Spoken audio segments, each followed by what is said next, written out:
Good evening, everyone. It is your girl, Marcy Thomas, and I am so happy to be back with you again for the last episode of the BGC Book Club / Live Well Sister for the year of 2025. So everybody come on in the room, come on in the room, come on in the room as we get ready to not only celebrate the best of the best of 2025, but also just kind of reminisce over some things that have happened throughout this year. So as you're coming in the room, please, if you don't mind, let us know if it's your first time here, if you've been here many times, or whatever the case may be, just so we can get a feel for who all is here and where you're joining us from. Now, I'm coming to you from the outskirts of Atlanta, Georgia, originally from Cleveland, Ohio, and I've lived other places in between, like South Carolina, North Carolina, overseas, just a whole bunch of stuff. So one day I want to tell that story.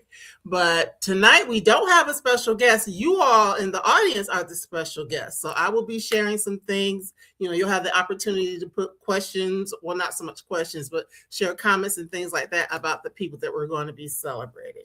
So before we get into this 2025 Lit Year in Review, let me just tell you a little bit about what that is. Now, BGC Book Club itself started in April of 2020, so we're like 5.5 years old now. And initially, it was just a space for us to come and talk about books, have authors come on, and all those sorts of things. But 3 years ago, I decided, you know what? There are so many Black women writers and brilliant minds out there that are putting works into the world that don't necessarily always get the recognition that they deserve. So I created this space just so we could do that, recognize some of the ones who might not be making it, to some of those major lists, you know what I'm saying? But they're still really major. You know what I'm saying? Even just because someone else doesn't think that you're a major voice doesn't mean that you're not. So I wanted to create a space so that we could do that. And that's my friend Rosie Lee. I'm going to shout her out a little bit later. But thank you for being here. I appreciate you as always. So that's why we're here tonight. And this year is going to look a little bit different because I'm trying to get a little fancy schmancy. But of course, just so y'all know, in full disclosure, Canva was acting crazy earlier today. So some of the things that I wanted to do, I wasn't able to do. But I still hope that this is going to be a really beautiful experience for you. So I'm just going to get into it because I don't want to delay and hold you longer than we have to. But tonight we're going to go through 17, count them, 17 categories that Black women are writing and creating in. And we're going to celebrate those people along the way. So I'm hoping that many of you had an opportunity to vote and that you'll see some of your favorites. But, if you didn't vote this year, be ready for next year so we can make sure that your voice can be heard. So let me get my stuff together here. So we are going to start with our very first category.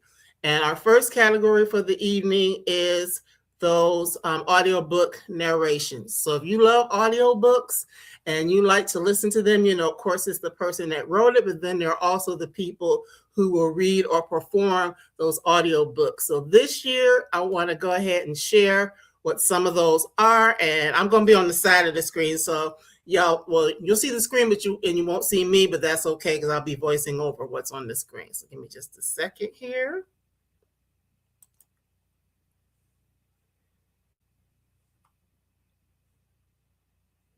And I'm hoping you all can still hear me. Let me know, kind of shout out or whatever. Make sure you can still hear me. So let me go back. I'm going to start over because, one second, y'all. One second. I'm going to start that over only because I want to make sure y'all can still hear me. Okay, you can still hear me. That's the most important thing because I'm going to voice those over for you as we're going through them. So I will be announcing the nominees in the audiobook category. All right, start that over. So our favorite audiobook narration, these are the nominees. 107 Days, written and narrated by Kamala Harris. August Lane by Regina Black, narrated by Bonnie Turpin, January Lavoie, Stephanie Cannon, and William Demerit. Black and Blues, How a Color Tells the Story of My People, written and narrated by Imani Perry. Can't Get Enough by Kennedy Ryan, narrated by Jacoby Diem and Wesley Siobhan. Dominion by Addie E. Kitchens, who we actually had here on Monday, narrated by Andre Giles, Angel Peen, Bonnie Turpin, and Dion Graham. Firstborn Girls by Bernice L. McFadden, narrated by Robin Miles. Glory Days by Danielle Arsenault, narrated by Bonnie Turpin. Good Dirt by Charmaine Wilkerson, narrated by January Lavoie. Happy Land by Dolan Perkins Valdez, narrated by Ashley J. Hobbs and Bonnie Turpin. You see Bonnie showing up a lot in this list, right? Harlem Rhapsody by Victoria Christopher Murray, narrated by Robin Miles. Junie by Aaron Crosby Eckstein, narrated by Angel Peen. Yes, and there are some great nominees. Yes, yes, yes. Matriarch, written and narrated by Tina Knowles, featuring her daughters Beyonce and Solange, and also Kelly Rowland and Angie Beyonce. Yeah, it is hard to choose one. It is, and I'm going to tell you about that in a second. Simply More, a book for anyone who has been told they're too much, written and narrated by Cynthia Erivo. Sweet Heat by Bolu Babalola, narrated by Weruchi Opia. The Best Man, Unfinished Business by Malcolm D. Lee and Jane Allen, narrated by Jacoby Diem, January Lavoie, and Zinzi Williams. The Black Family Who Built America, The McKissicks, 2 Centuries of Daring Pioneers by Cheryl McKissick Daniel with Nick Childs and narrated by Robin Miles. You've seen that name a few times as well. The Conjuring of America, Mojo's Mermaids, Medicine, and 400 Years of Black Women's Magic by Lindsay Stewart, narrated by Andemrele Ojo. And y'all forgive me if I'm saying that wrong. The Filling Station by Vanessa Miller, narrated by Angel Peen. The Girls Who Grew Big by Layla Motley, narrated by Adreem Smith, Aaron Spencer, and Kaya Freites. The Scammer by Tiffany D. Jackson, narrated by January Lavoie.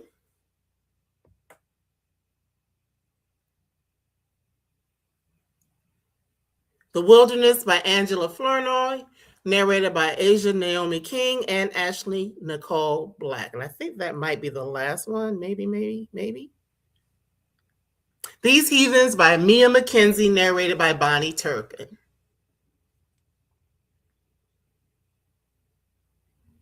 We Don't Talk About Carol by Kristen L. Berry, narrated by Nicole Cash. Zeal, that's the last one, by Morgan Jerkins, narrated by January Lavoie and Shayna Small.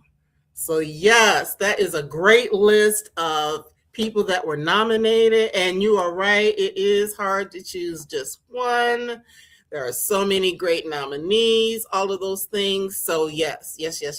So let me tell you a little bit of something about what we do differently in this space. Instead of just choosing one person, I treat it like it's the Olympics, right? You know how in the Olympics you have a bronze, you have a silver, and you have a gold. So even though I don't necessarily call them that, in each category there are actually 3 winners. And that's just because there are so many great ones, and it's hard to pick just one. And anybody who gets nominated or even writes a book, we know that they're great to begin with, but I just wanted to do it in such a way where it's more than one person. So I'm using a different screen here for a second. Hope y'all can see that. And the winners are, in this particular audiobook category, Harlem Rhapsody by Victoria Christopher Murray, narrated by Robin Miles. 107 Days by Kamala Harris, written and narrated by her. And the one that got the most votes, Can't Get Enough by Kennedy Ryan, narrated by Jacoby Diem and Wesley Siobhan. So those are the winners in that particular category. So congratulations to all of them. Let me put them, hold on a second, y'all. I am a one-woman show, so let me put it up where you can see all of them again. So though there are the winners in the audiobook category for this year. So I will be posting these up on social as well, so people have a chance to see it, but hopefully some of your faves are the ones that made it to that top 3. So that's it for that. So moving on to our next category is yes. Thank you, Rosie. Those are some good ones. And as somebody said, those narrators, as I was going through it, I realized that so many of the narrators are doing a lot of books. So you do get to hear the same voices oftentimes, but they sound different because they are true actors where their inflections and all those sorts of things are different each time. So I think that's kind of neat to see that. So our next category, and there were only 3 that were in the category, so everybody quote unquote won, but I do want to go ahead and share those out so you can see who those people are. Give me just a second and make sure I'm showing you the right thing. Okay, here we go. Our favorite book to film adaptation.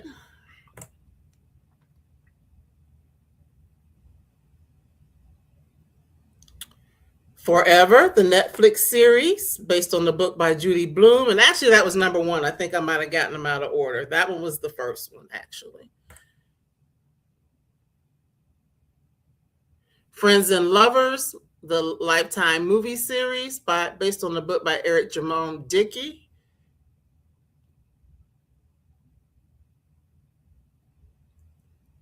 And last but not least, Savvy Sheldon Feels Good as Hell, which was a CW film based on a book by Taj McCoy, who is nominated in another one of the categories tonight and was here recently. So yeah, I actually flipped those. I had those backwards, so it was the other way, but they're all winners nevertheless. And one thing that was pretty neat about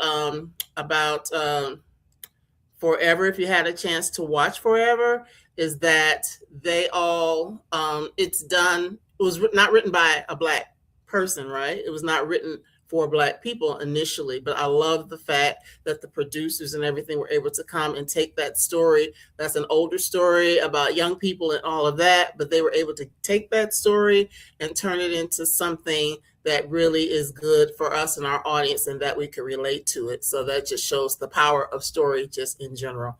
And actually, I'm going to pop this up the way it should have gone.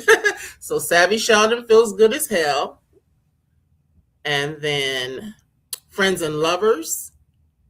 And last but not least, here it is. Well, here's all of them. Yeah, things are a little out of order. So y'all forgive me for that, but doing the best that I can.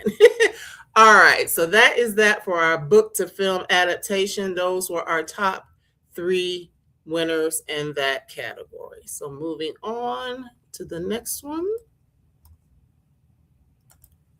All right, so up next, we have our children's books. And it's just so important for us to recognize them because I don't know about many of you all, but when I was coming up, I didn't necessarily always see books that I felt were a good reflection of me as a young girl, as a young woman. I mean, even just thinking about Judy Blume, I was reading Judy Blume, but I wasn't necessarily seeing stories that really talked about me as a young Black girl or what some of my experiences would have been like with my hair or whatever the case may be. So I love that we now live in a time when we are able to see more of those types of stories. So in the children's book category, here are the nominees.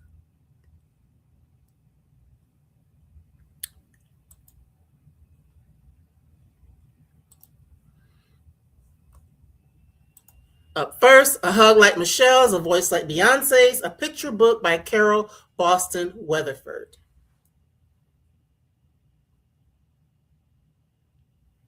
All the Blues in the Sky by Renee Watson.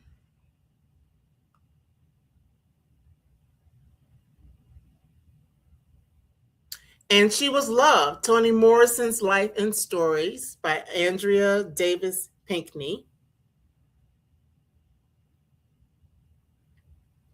Be the Light, How She Became Angela Davis by Daria Peoples.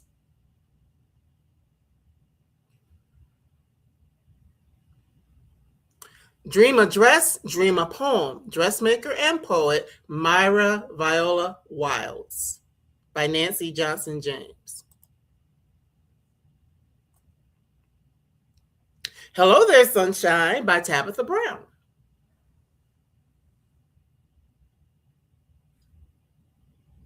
Letters to Misty, How to Move Through Life with Confidence and Grace by Misty Copeland.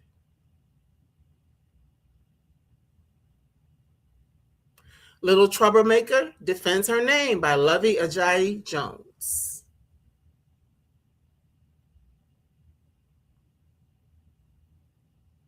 Radiant by Vonda Michelle Nelson.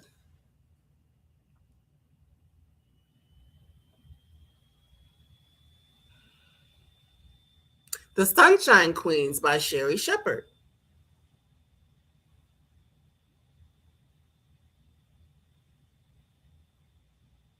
What Makes You Happy by Nedra Glover Tawwab. And she's written a lot of good books for grown-ups about boundaries. So that's a good one for children as well. Your Crown Shines for Ketanji Brown Jackson and You by Jessica Care Moore. And that is the last one in this particular category.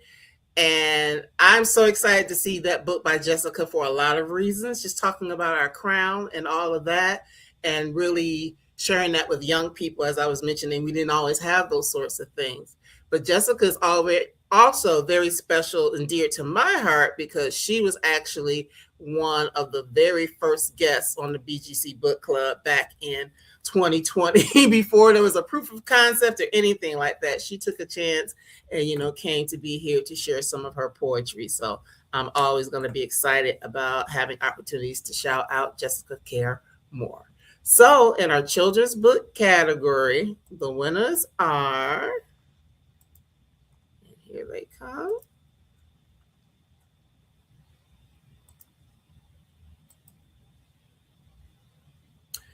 Letters to Misty, How to Move Through Life with Confidence and Grace by Misty Copeland.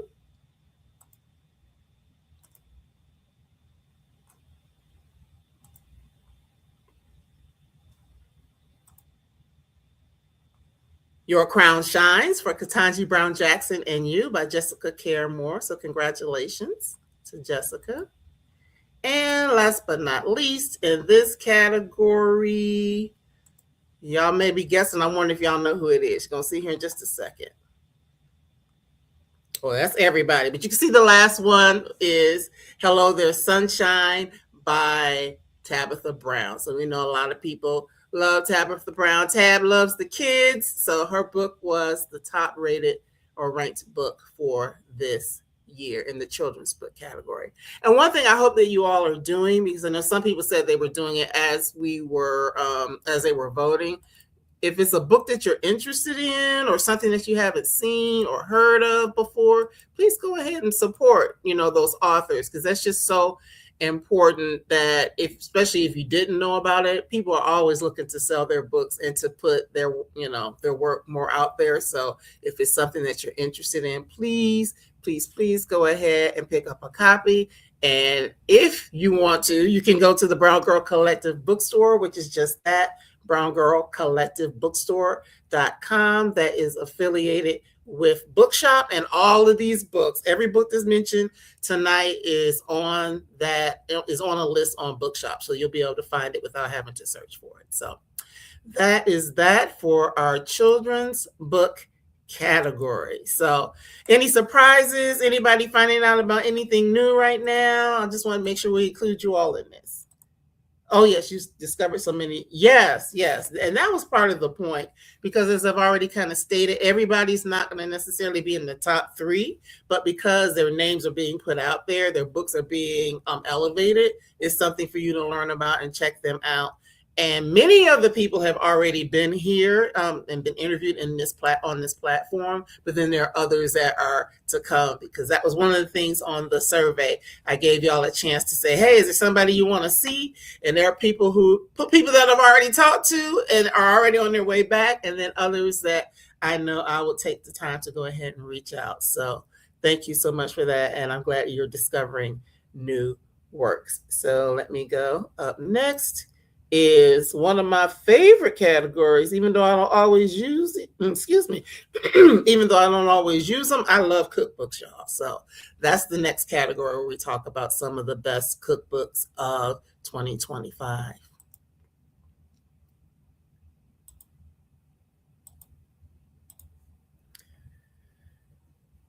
The nominees are American Soul, The Black History of Food in the United States by Anela Malik and Renee Wilson. Braided Heritage, Recipes and Stories on the Origin of American Cuisine by Jessica B. Harris, she is an OG in the game of food and cookbooks and things like that. Everything's Good, Cozy Classics, You'll Cook Always and Forever by Tony Chapman.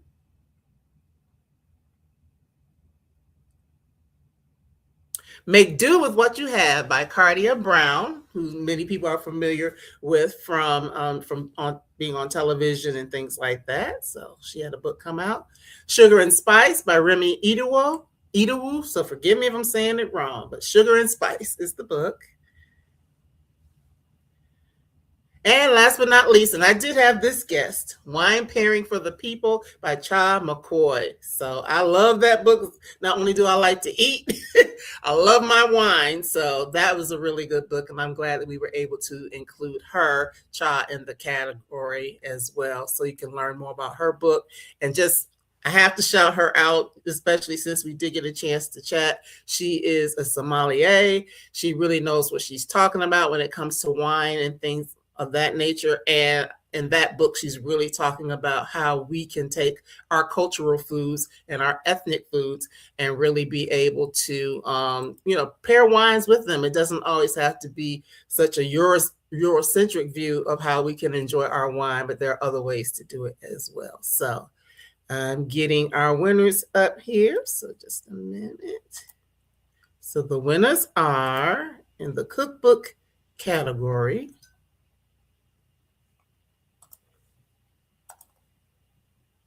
Wine Pairing for the People. And that's not because of me. That's because of y'all. Because this year I actually didn't vote. Even though if I had to, it would have been a tiebreaker. But this year I chose not to vote to make sure that it's y'all and not me. So that's number one. Then the second one, American Soul, The Black History of Food in the United States. Got the second highest number of votes. And then last but definitely not least, I'm getting it for y'all. It was Ms. Brown. Make do with what you have. Make do with what you have. So those are the winners in that particular category, the top vote getters, I should say, in this particular category. So for those of you all who love to cook or just like to collect the cookbooks like me, there are some options for you for this year. But I highly recommend the Wine Pairing for the People. Not that the others aren't good. I believe they're all good. But Wine Pairing for the People, especially if you are a connoisseur of wine and just want to get better at that, because it's not just recipes. It's also just learning more about what it is, how it's made, all those sorts of things. So I think that's just a really good resource. So there we have it for our cookbook and food category. So has anybody seen a book that they want to get yet, or have a list, or maybe thinking of something they could do for gifts? Or what are your thoughts so far based on some of the things that you've seen? Just want to see what y'all are thinking. Or is there a particular category that you're looking forward to seeing? Just let me know. I'm going to keep it moving. Let's see here. Many books. Yeah, I know. I actually, yeah, I'll tell y'all a quick story. My sorority, we had our little gift exchange, Secret Santa, and we were able to put what we wanted. And I actually had books on my list. So like I really need more books, but I wanted books. So that's just a thing, and there's nothing wrong with it. It makes you look smart. Then you have a whole lot of books in your house. So all right, our next category is, I'm trying to make sure I got things going in order. Actually, next we are going into the fiction category. So this is just straight fiction. It's not, historical, because that's a separate category, and there are other categories for like romance and things like that. So this is just strictly a fiction category, and the nominees are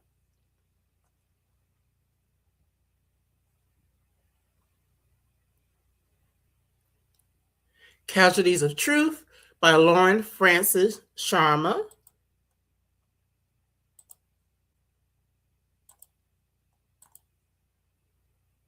Chronicles of Ori, an African epic by Harmonia Rosales.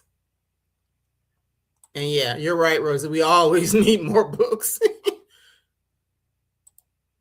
especially yours. But Dominion by Addie E. Kitchens, who was here on Monday, if you were watching this in real time. Dream Count by Chimamanda Ngozi Adichie.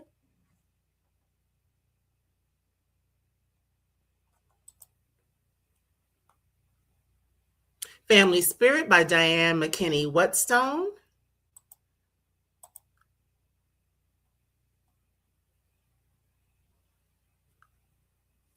Hail Mary Stories by Funmi Feto.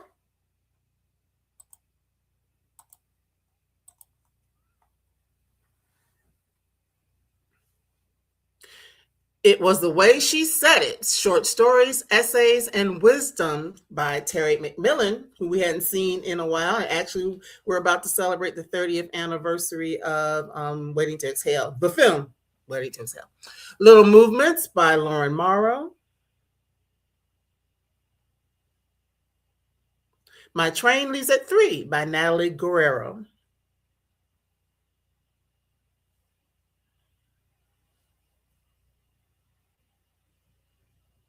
The Girls Who Grew Big by Lelia Motley.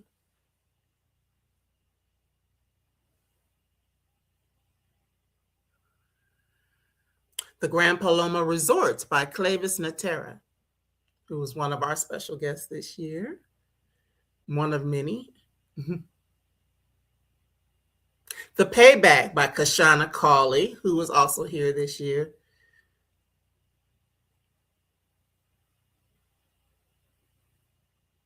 The Wilderness by Angela Flournoy.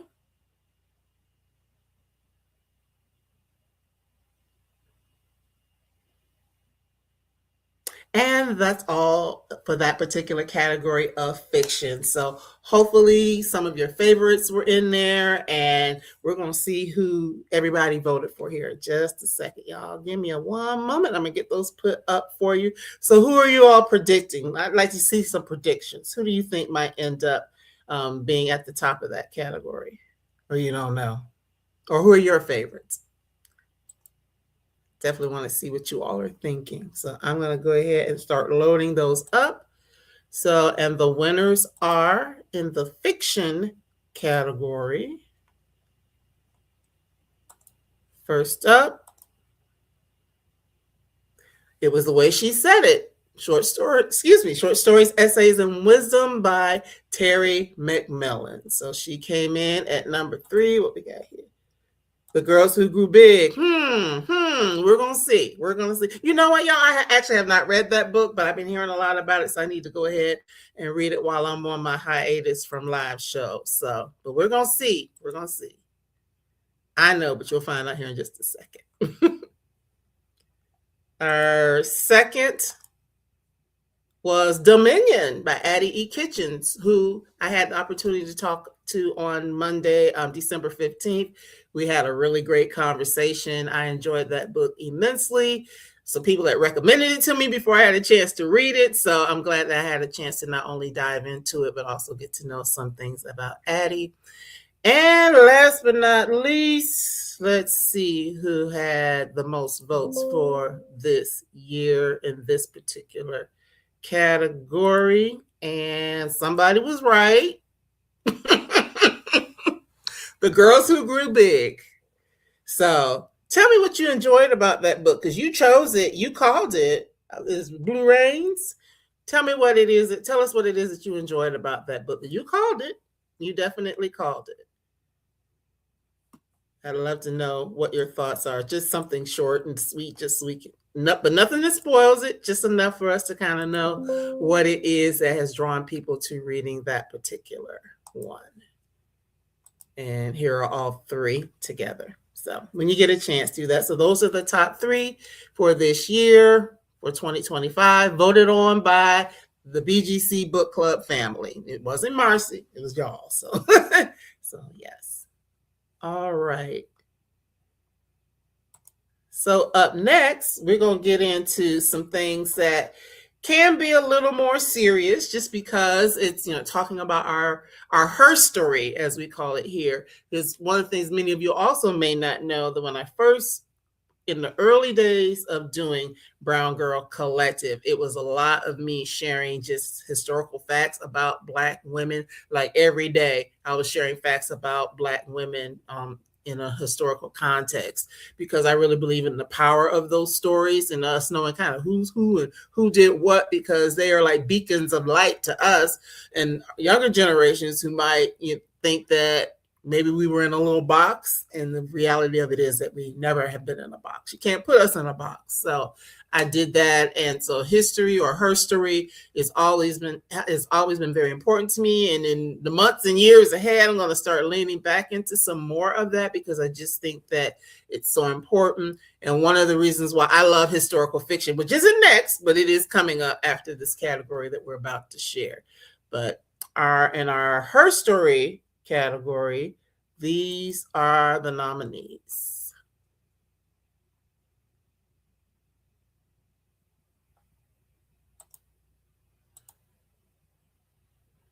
A More Perfect Party, The Night Shirley Chisholm and Diane Carroll Reshaped Politics by Juanita Tolliver.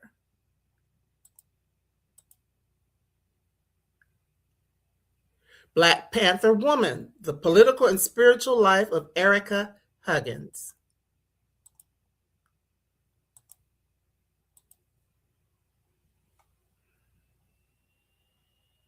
Black, White, Colored, The Hidden Story of an Insurrection, a Family, a Southern Town, and Identity in America by Loretta Malloy Noble and Leonette Noble.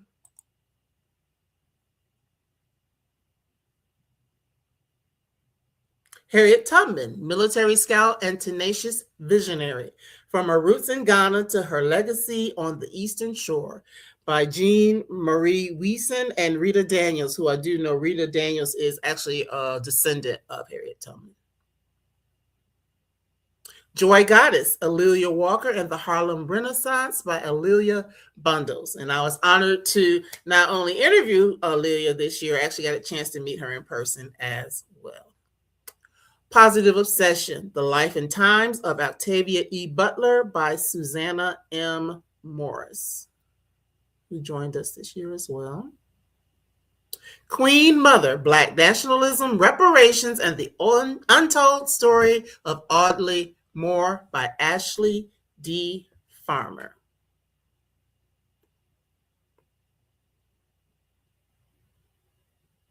Tell Her Story, Eleanor Bumpers, and the police killing that galvanized New York City by LaShawn Harris. So that's one of those tough but important stories. The Black Family Who Built America, The McKissicks, 2 Centuries of Daring Pioneers by Cheryl McKissick Daniel with Nick Childs.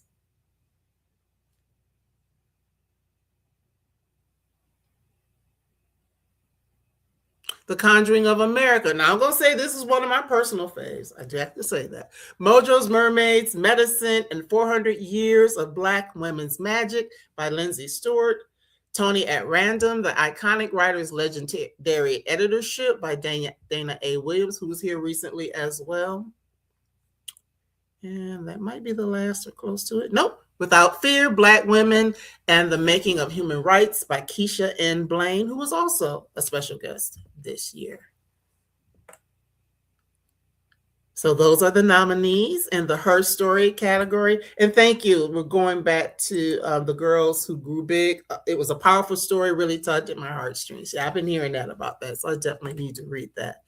But yes, there's some really powerful HERstory books that were out this year. Some of them are talking about things that are tough, but even though it's tough, we still need to know where we come from and know what we can do to help make things better along the way, and just really honor and celebrate, pay homage to those women and men who have done great things to help us even be where we are today. So I really can appreciate the books in that HERstory category. So I know I did shout out one of my personal favorites this year, but I loved several of them and had several of the women mentioned here as guests. So about to announce the winners in the HERstory category. And thank you all for your patience, because yeah, when things don't go the way you want, you gotta learn, you gotta pivot. So so let's see. I was about to give you the wrong one first. So Tony at Random, The Iconic Writer's Legendary Editorship by Dana A. Williams was a top vote getter.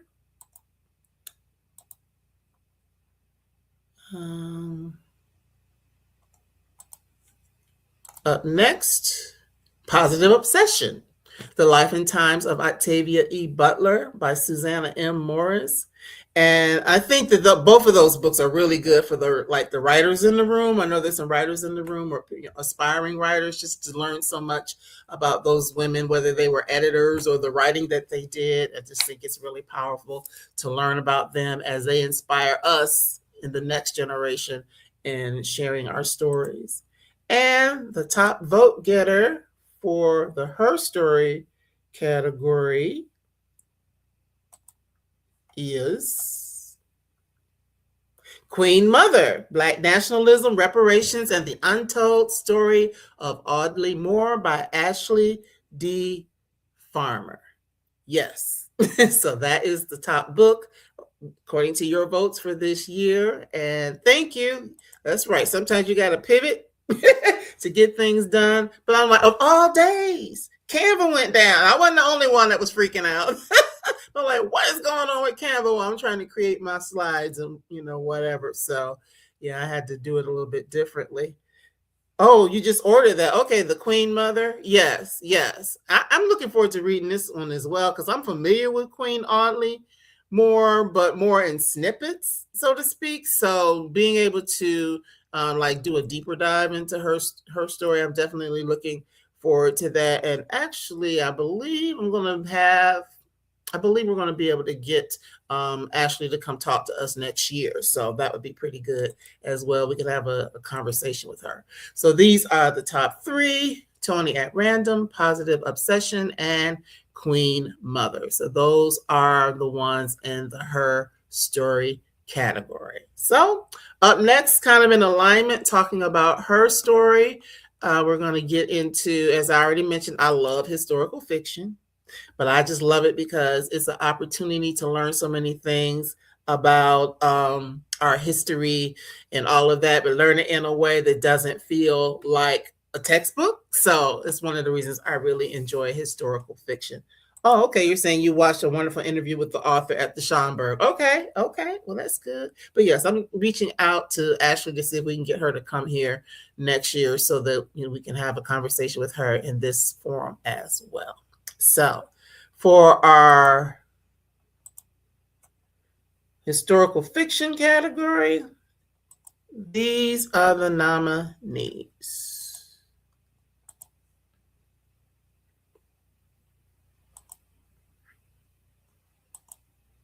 Bitter Honey by Lola Akinmade.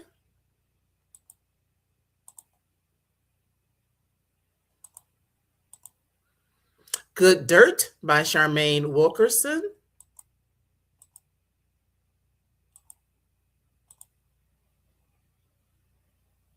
Happy Land by Dolan Perkins Valdez.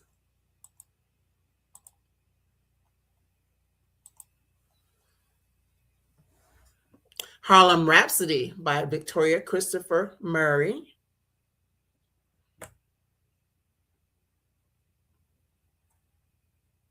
Junie by Aaron Crosby Eckstein.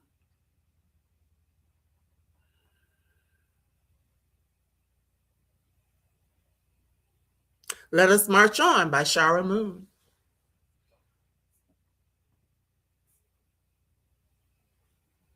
Oh yeah, Happy Land's good. People of Means by Nancy Johnson.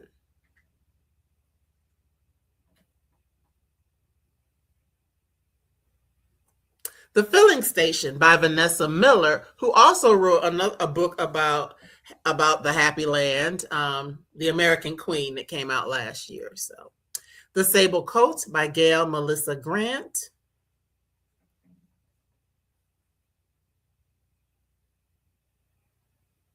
The Unexpected Diva by Tiffany L. Warren, who we'll be seeing next year with her new book that's coming out. So I'm excited about having her come back again. These Heathens by Mia McKenzie.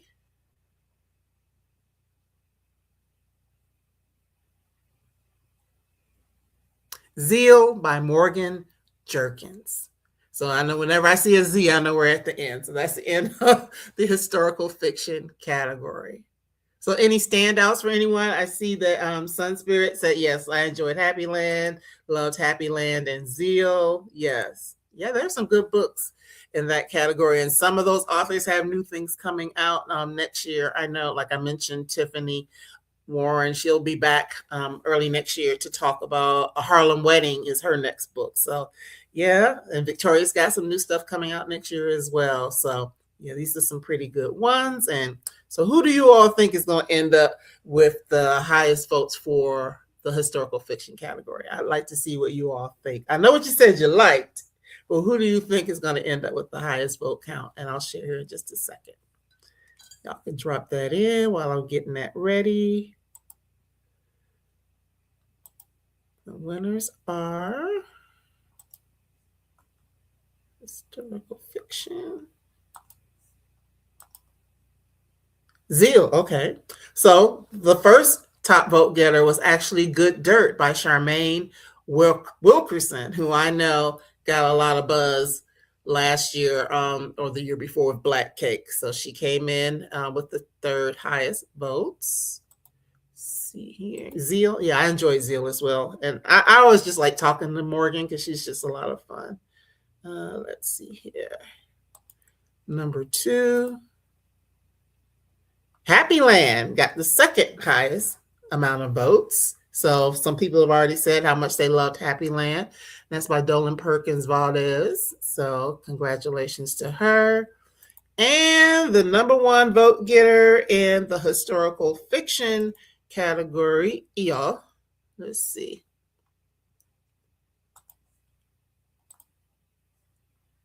Harlem Rhapsody by Victoria Christopher Murray.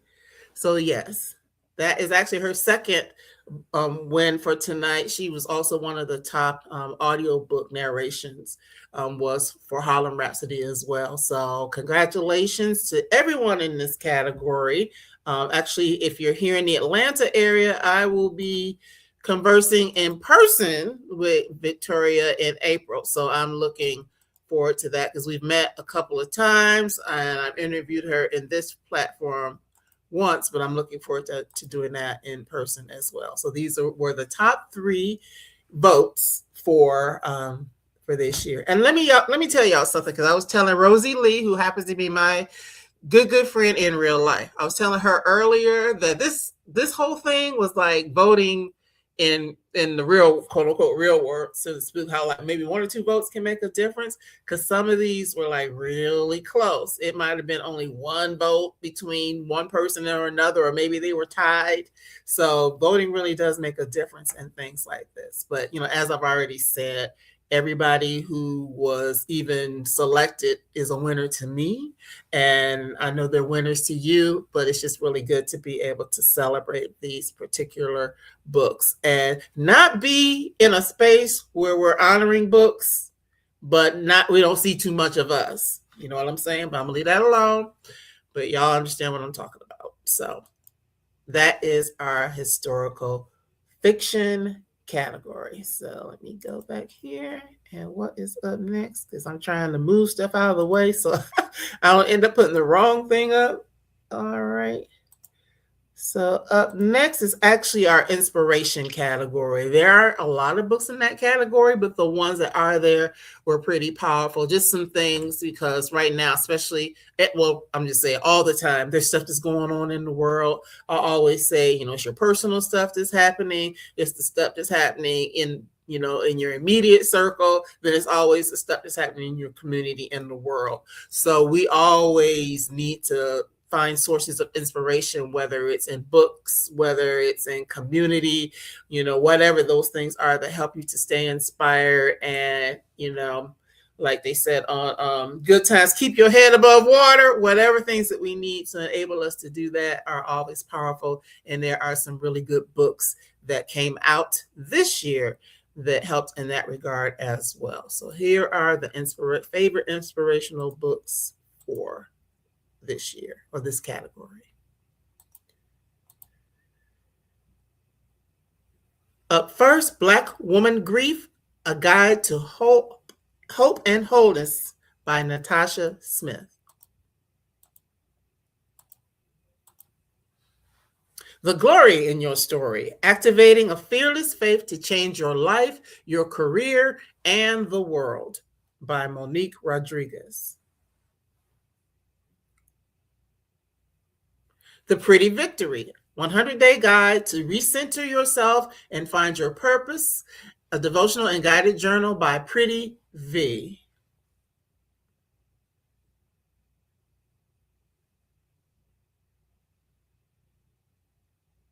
The World is Waiting for You, Embrace Your Calling and Manifest the God Dream over your life. And last but not least, When We Talk to God, Prayers and Poems for Black Women by Sharifa Stevens. So those are some of the books that gave us inspirations. And I think I missed one because I got distracted for a second. So I know there's another book in that list that is a book by one of my personal faves, Dr. Tamar Bryant. So forgive me for not reading that one, but y'all saw it on the screen. So yes. Let me go ahead and share what who the winners are or top ones in that particular inspirational category. And we have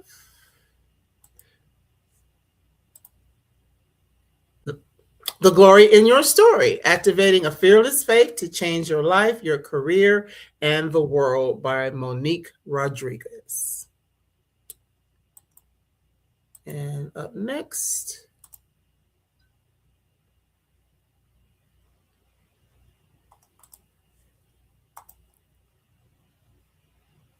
Black Woman Grief, A Guide to Hope and Wholeness by Natasha Smith. And actually, you know what? I got confused on the category. That wasn't, Tama isn't in this one. She's in another one. I forgot about that. And let me see. Our number one in this particular category is When We Talk to God, Prayers and Poems for Black Women by Sharifa Stevens. Now, I have to send an extra special shout out to Sharifa because I actually did have an opportunity to not only interview her for When We Talk to God, but I met her in person. And I don't know if y'all remember, like years ago, Oprah said something about like when a child walks into a room, your eyes should light up, right? That's what Sharifa did when she saw me. It just made me feel so loved and supported in that moment that I was like, it's Mercy. She's like, oh my God. She started jumping up and down and all that to meet me in person. And I felt the same way about her. So I'm happy to see her book get this recognition as well as the others. And I just am so proud of her. And I definitely suggest this book for everyone because it is prayers, it is poems, and this book does talk about a lot of different things that just help to provide inspiration in the spaces and places where we need it the most. So congratulations to everyone in that category. All righty. We're getting there. We're getting closer. But there were 17 categories, so y'all were forewarned about that. So up next, after inspiration, I'm just trying to do the letters in my head because they're done alphabetically. Hold on a second here. Sweet. Yeah. Yeah, that's a really good book, Rosie. I think you will love it if you haven't read that one already. So for our next category, we did inspiration. So up next is, I'm just looking, y'all. It is actually memoir. So the ability to be able to tell our stories is so powerful. And there are a lot of women in this category. And I love it for us. I love it for them and I love it for us because, we often hear the thing that we as Black people, as Black women, we are not a monolith. And all of these different memoirs really help to drive that point home, that even though there might be little things that we all experience or that we're all familiar with, depending on, when you were born, where you were born, the steps that you take in your life, everybody's life journey looks different. But no matter what someone else's life looks like, we can always learn something or gain something by hearing people's stories. So this is the category that has more nominees than any other, but I am excited to share them with you now. So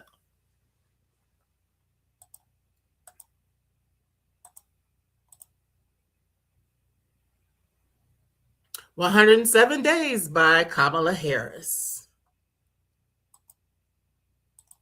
I believe she's still on book tour, y'all, if you haven't seen her.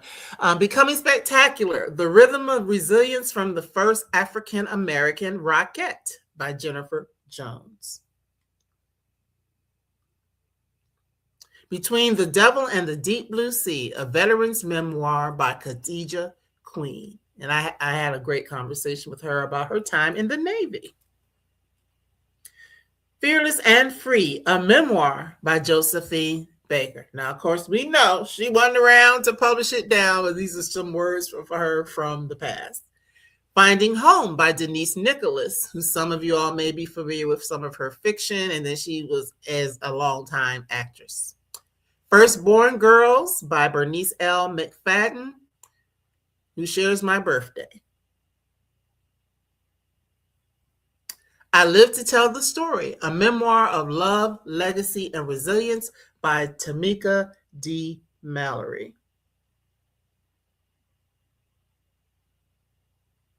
Carolyn Wanga, I'm Highly Percent Sure, a memoir of intuition, instigation, and the bold pursuit of purpose. I'm That Girl, Living the Power of My Dreams by Jordan Childs, who should have won Dancing with the Stars, but I'm going to leave it alone. Yes. In My Remaining Years by Jean Grey.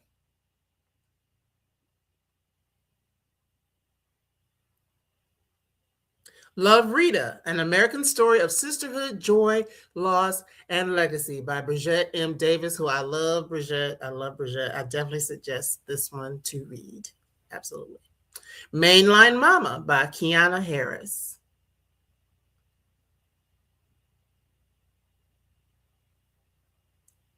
The One and Only Matriarch, Tina Knowles.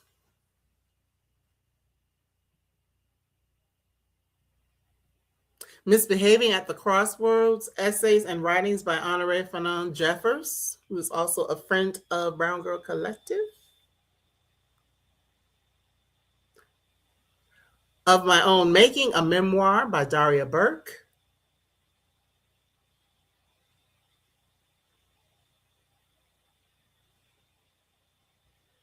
Plain Jane by another superstar, Jane Kennedy. Actress, sportscaster, model, just a beautiful girl from my home state of Ohio. Simply More, a book for anyone who has been told they're too much by Cynthia Erivo.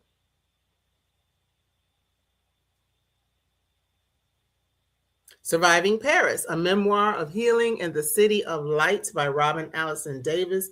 This is also another good book, especially for those who might be dealing with breast cancer. Tenderheaded by Michaela Angela Davis. Looks like one of my cousins in that picture. The Can Do Mindset: How to Cultivate Resilience, Follow Your Heart, and Fight for Your Passions by Candace Parker.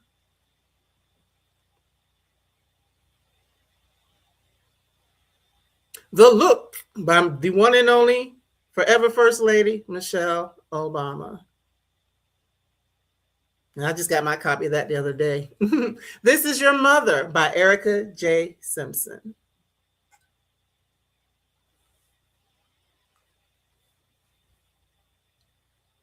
Uncommon Favorite: Basketball, North Philly, My Mother, and the Life Lessons I Learned from All Three by the one and only Dawn Staley.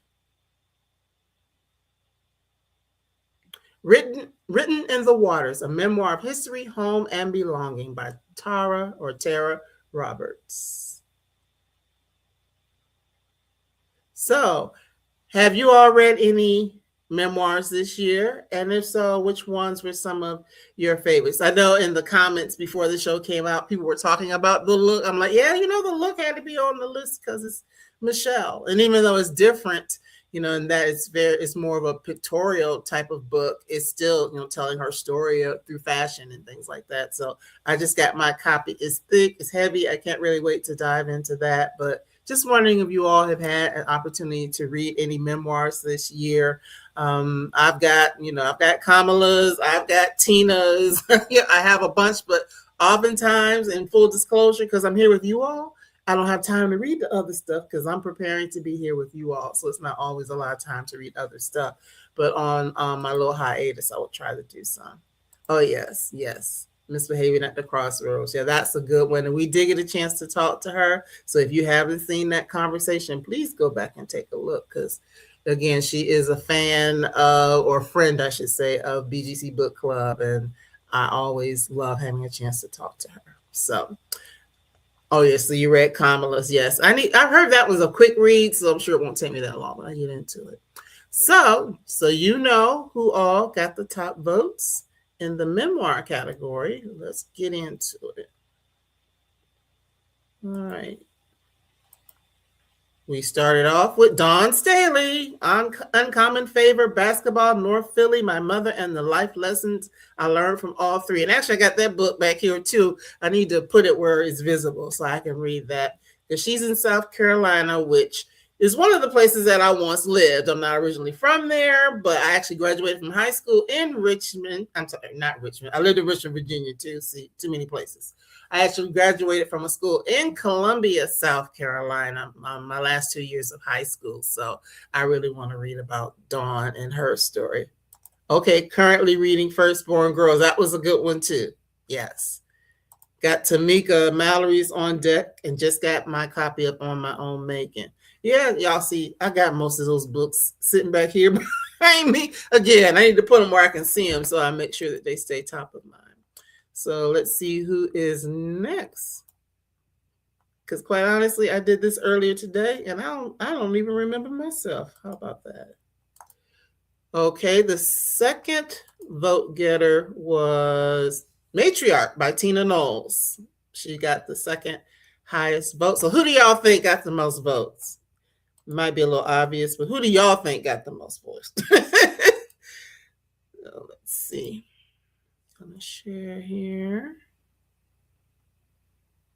Memoir.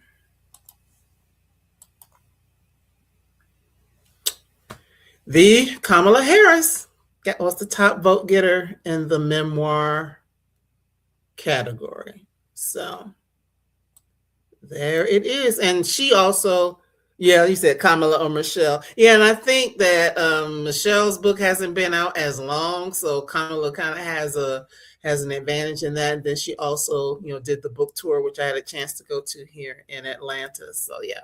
And I did see, I mentioned when I was talking about her, I did see she's going to some other places. So for those who like to go to those type of events, I believe Kamala is still on tour. So it might be an opportunity to go and see, and hear, what she's saying and all of that. So those were our top three vote getters: Dawn Staley's Uncommon Favor, Matriarch, and 107 Days. So those are the ones in this particular category. Now, I have a few more to share, but just while we're here, I'm just curious.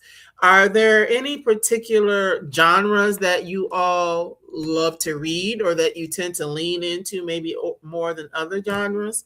So that's first part of the question. Are there any genres that you all enjoy more than others and want to lean into, and that you tend to lean into? Second part of that question, are there some that you generally don't read that maybe you're a little curious about that you would be interested to try something new in the new year? So that's like a two-part question. Where do you normally go, and what are you willing to try that's new or different in the new year? So, because as you all can see, if you are a person who loves reading Black women writers like I do, we're writing in every category. So there's not a category that you can't find us in. So there's that. So up next, staying with the M's, we are getting into what is considered our mysteries and suspense. So this is a category, admittedly, I haven't always read until, I got more into doing this, but there are certain people who have been doing it for a while. So Boomtown by Nick Stone, which is her first adult novel, recently came out, is a nominee. Stacey Abrams' Coded Justice.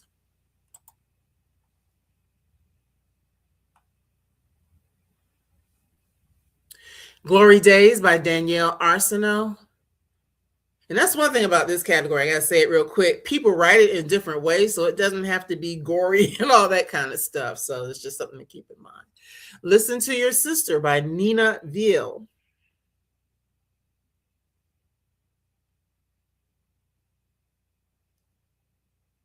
Love You to Death by Christina Dotson, who is also one of our special guests this year. That one was really good, too. I enjoyed that one. Stacey Abrams again, because she has a pen name. Power of Persuasion by Stacey Abrams, writing as Selena Montgomery.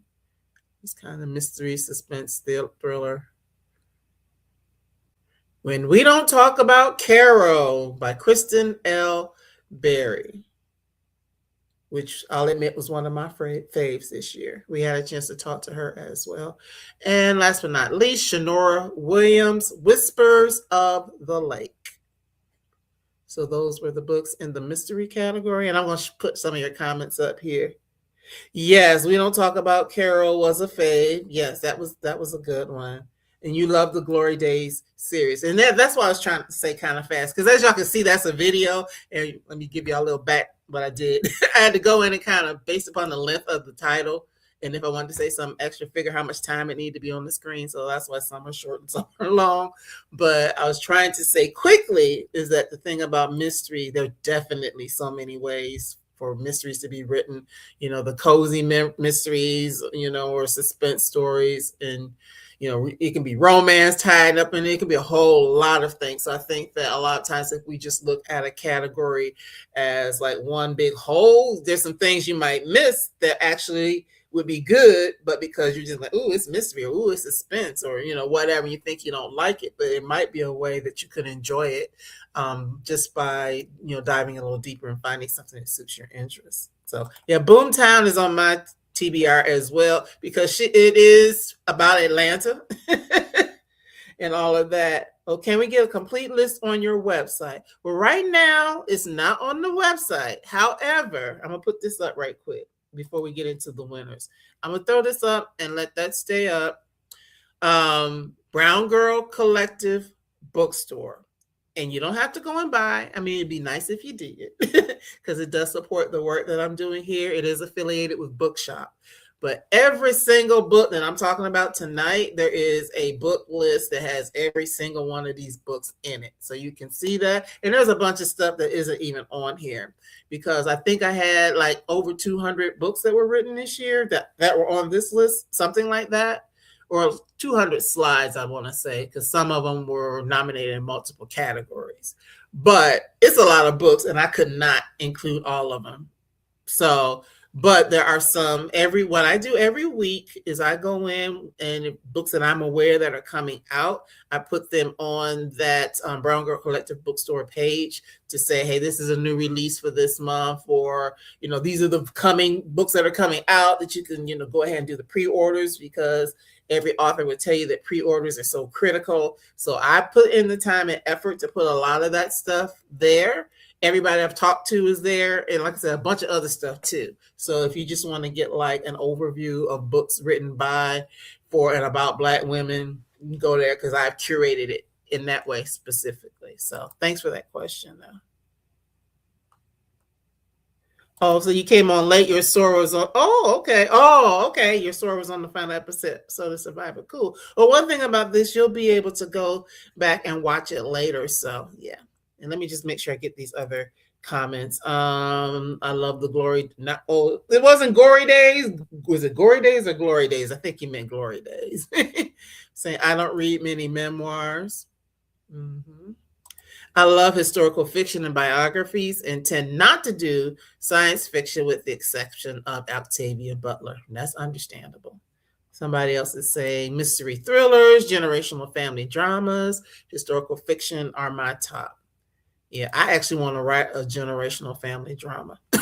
I do. I just need to take the time to sit down and do it. All of my author friends are always saying, ma'am, when you going to do it? I'm like, at some point, I'll get started. So, all right. So let's go ahead and get into who the top vote getters are in this mystery category. Oops, I forgot to take that down. So forgive me, y'all.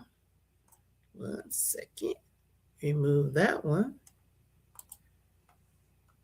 Historical fiction and memoirs. Okay, good deal. So the top vote getters in the mystery category are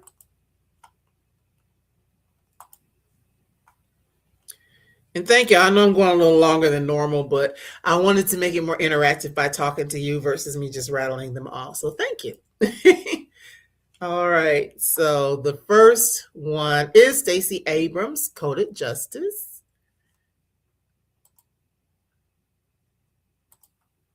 Up next, vote getters.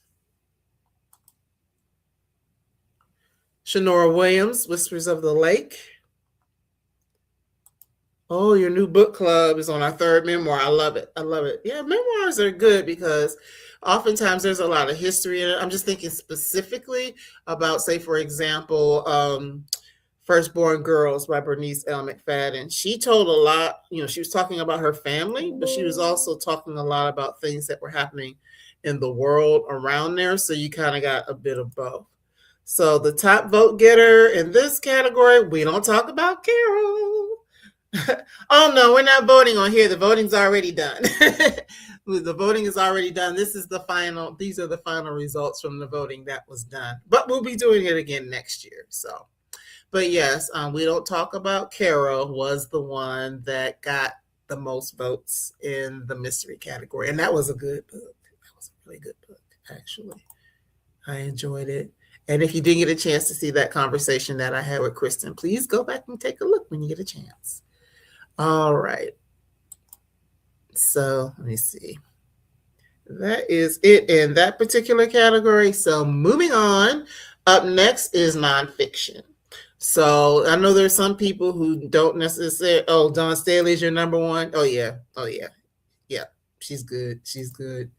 And that's one, again, it's back here on the show. And the hardcover is a beautiful book because the back of it is almost like a little leather kind of something going on, or maybe it's meant to feel like a basketball. I'm not sure, but whatever it is, it's fancy how she did the book, or how that book is put together. So up next is our nonfiction category, which is another one that I do enjoy reading nonfiction because I like having the opportunity to learn new things, and nonfiction allows me to do that as it does for all of us. I'm just trying to make sure I pull up. Yeah, here we go.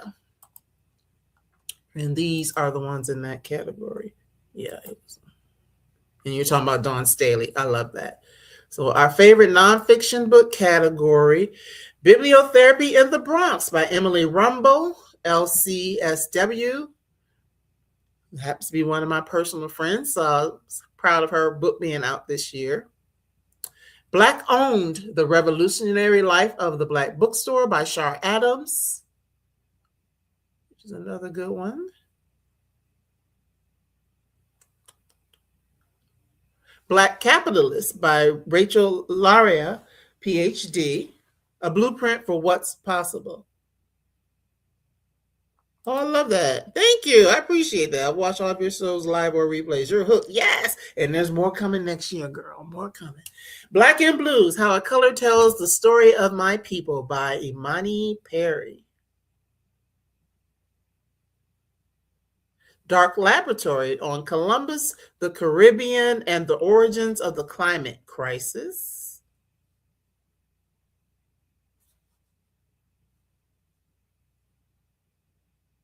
Flip the Tables, The Everyday Disruptor's Guide to Finding Courage and Making Change by Alencia Johnson.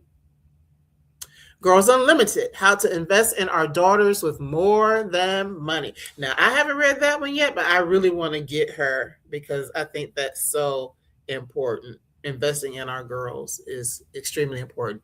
Good Sex, Stories, Science, and Strategies for Sexual Liberation by Dr. Candace Nicole Hargens. And I did talk to her, and we did have a good conversation. So, yes. Independent, A Look Inside a Broken White House, Outside the Party Lines by Corinne Jean-Pierre. Okay, now. Moving Beyond Broke, The Power of Perseverance in Personal Finance by Dasha King.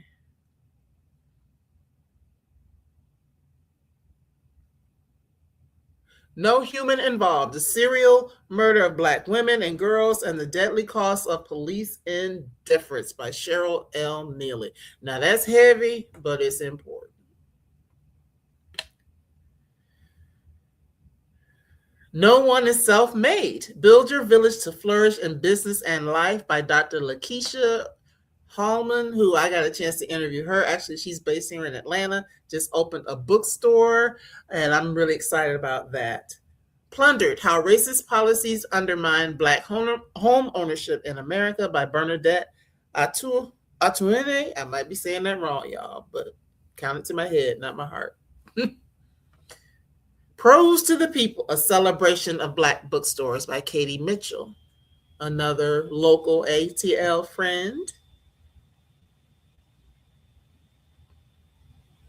Soul School, Taking Kids on a Joy-Filled Journey Through the Heart of Black American Culture by Amber O'Neill Johnson. Try to say this real quick. If you got kids, that's an awesome book because it has, so many books that you can lean into with your children. The Battle Book for the Black Mind by Karita L. Brown.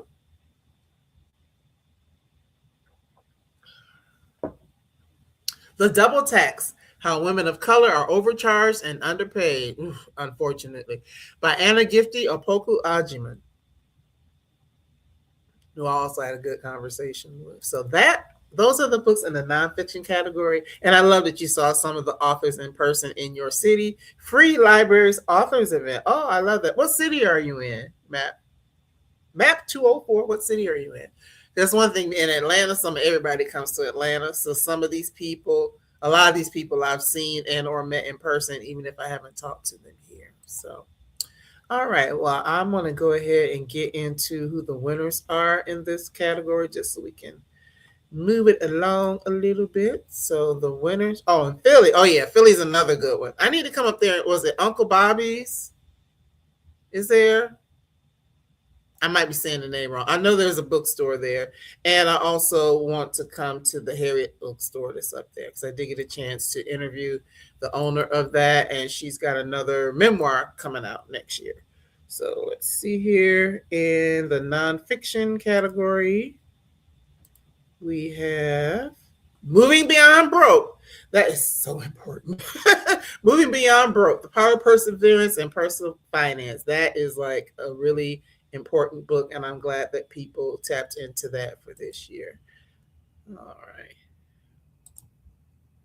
Yeah, I've only been to Philly once, so I really want to get back up there and check it out because there is so much happening in Philly.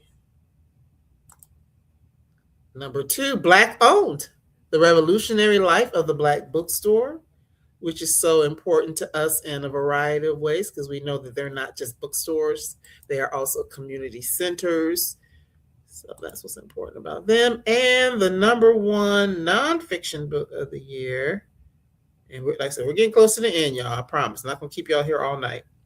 The number 1 vote getter was Imani Perry.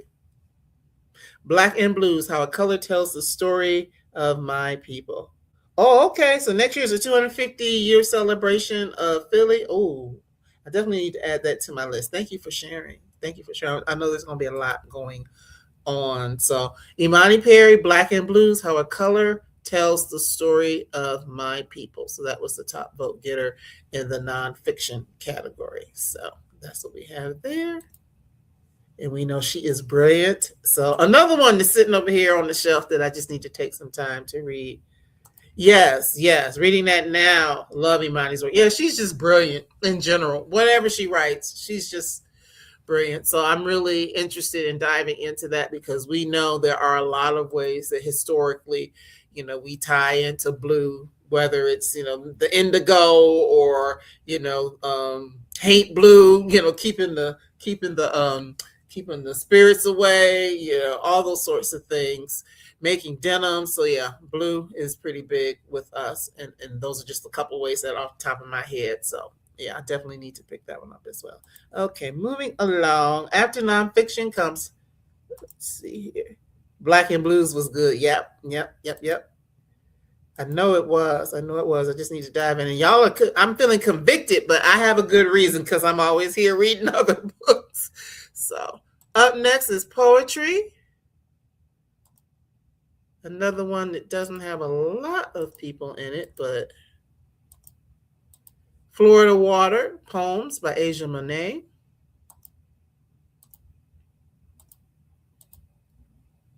Glory 2 by Nikki Grimes.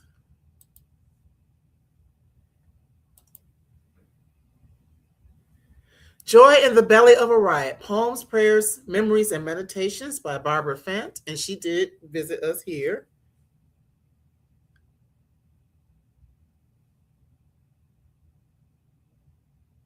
Phases, Poems by Tremaine Subi.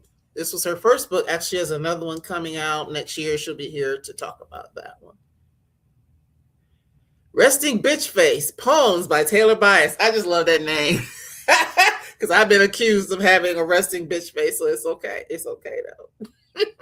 Shade is a Place by Makaisha Tolbert. I might have said that wrong, so forgive me if I did.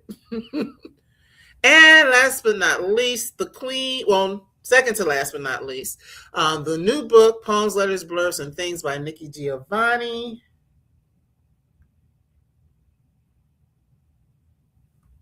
And The Thing About Falling, Poems by Tariana Tank Ball. So if y'all are familiar with Tank and the Bangers, the singing group, this is that Tank, and she writes poetry. So yes. Oh, Thayerson, yes. All the things I mentioned are in the book. Yes, absolutely. And I was telling my friend that blue has kind of actually become my favorite color. Number 1, there's a million shades of blue. And my sorority, I am a Sigma Gamma Rho, so I'm always in blue. My day job, we are the shirts and stuff we wear are primarily blue. My church, the shirts we wear when we're volunteering are blue. So and I forgot, I am a September Libra, so my birthstone is a sapphire. So yeah, I had said, I'm just going to go ahead and accept it and learn to love blue. So yeah, I'm really excited about reading that. So you're reading 107 Days, Kamala Harris, preparing us for our comeback. Yes. You're like, yes. Yeah. We were having that conversation, Rosie Lee. Yeah.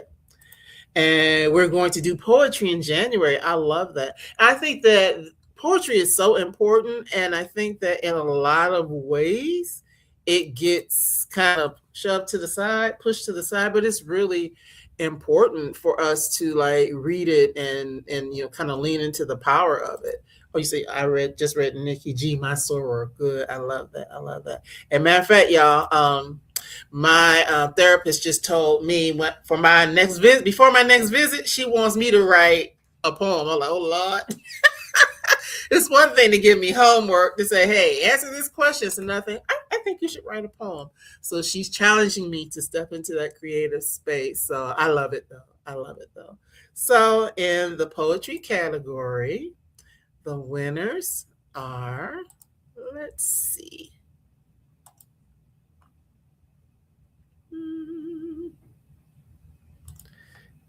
First one, Your Soror. Glory to.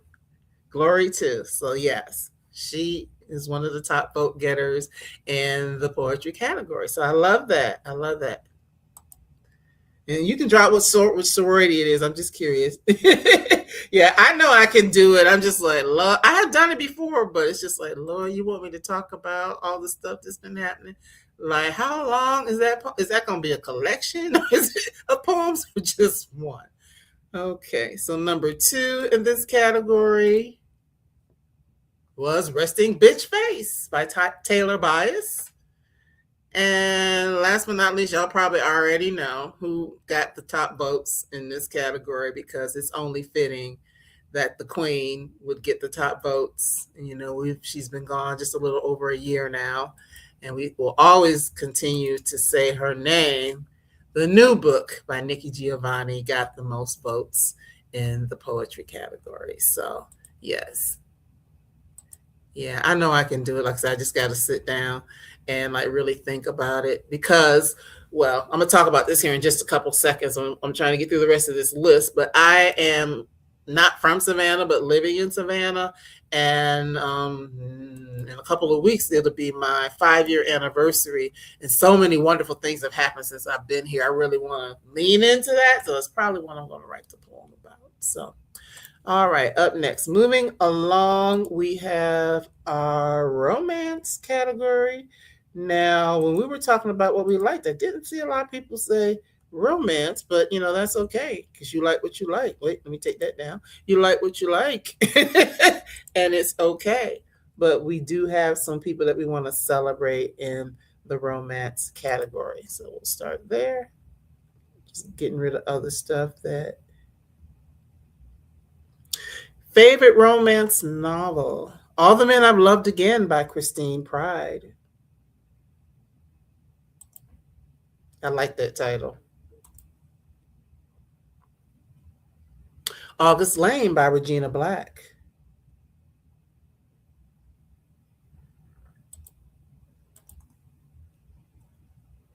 Can't Get Enough by Kennedy Ryan. I know there's a lot of Kennedy Ryan lovers out there.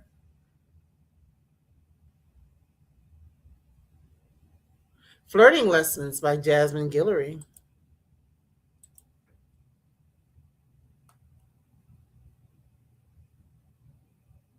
Losing Sight by Tati Richardson, another friend of the show, an Atlanta girl. Okay. August Lane's on your to be read. No Ordinary Love by Maya Ariel. I read it, but it's not my favorite. Plus Size Player by Danielle Allen. I love Danielle. I just have to say it. I love Danielle. So yeah, Losing Sight was good. Spilling the Tea by the one and only Brenda Jackson. This was her 150th book when she came to talk to us earlier this year, and I saw her like a week or so ago. She's already got like 156 books. That's a writing machine. Sweet Heat by Bolu Lola. I gotta say that slow. Can't say that fast. The Best Man, Unfinished Business by Malcolm D. Lee and Jane Allen. And I know a lot of people got a lot of feelings about The Best Man. I did get a chance to talk to them as well. The Dating Prohibition by Taj McCoy, whose book Savvy Sheldon, I can't think of the rest of it. That was the book that was turned into a movie earlier this year. So she's doing a lot of big things. The Divorce Tante by Mia Heinzelman.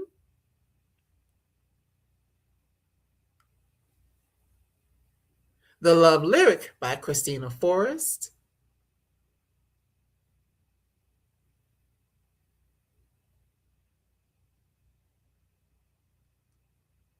The Love Simulation Just like take love and put it in front of something else. The Love Simulation by Etta Easton. Actually, that was a really good book. I have talked to several of these ladies, and I believe this is the last one in this category. The Princess and the PI by Nikki Payne. Yeah, Dating Prohibition is on my TBR as well. Yeah, it was a good book because it's just the way it's written and all of the. And I think that's the thing for, at least I'll just speak for myself, with romance. I like the idea of romance, but it's definitely got to be more than just I met you, I fell in love with you, then we had a fight, and then we got back together. It's got to have something more to it for me to like, for it to really draw my interest. So I do get it why, for some, they might not read it as much, and some really love it because it's always a happy ending. So there's that. So our winners in the, and somebody's like, right, yeah, that's the thing. In a lot of ways, it's very prescriptive, and we like to see things that are a little bit different sometimes. But let's see. The winners in the romance category are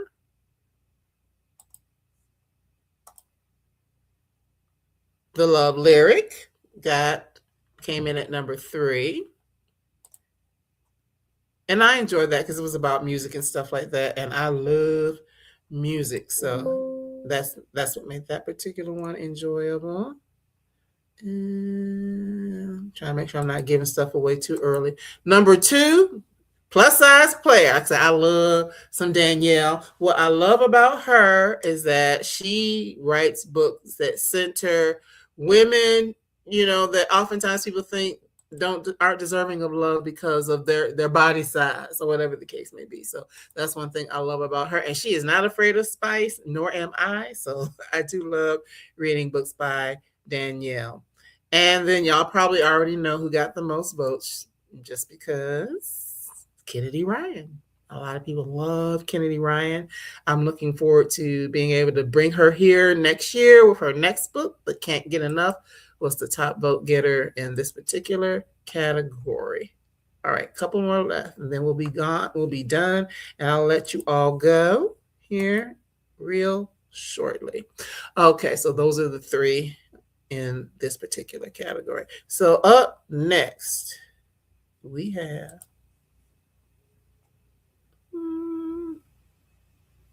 I'm just checking myself, trying to check myself before I wreck myself.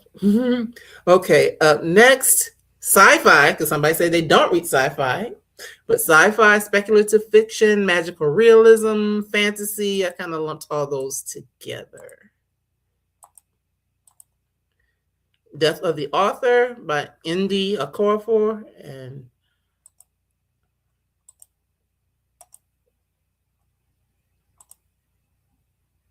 I Got Abducted by Aliens, and Now I'm Trapped in a Rom-Com. I love that title.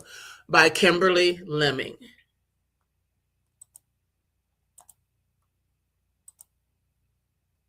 I, Medusa by Ayana Gray.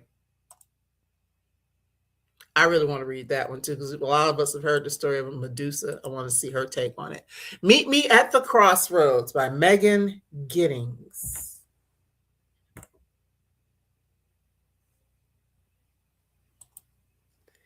Our Vicious Oaths by Emmy Davenport.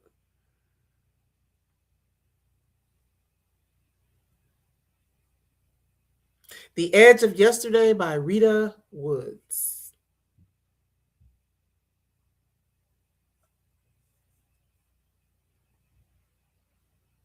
Okay, so I'm going to go right to the winners in this particular category.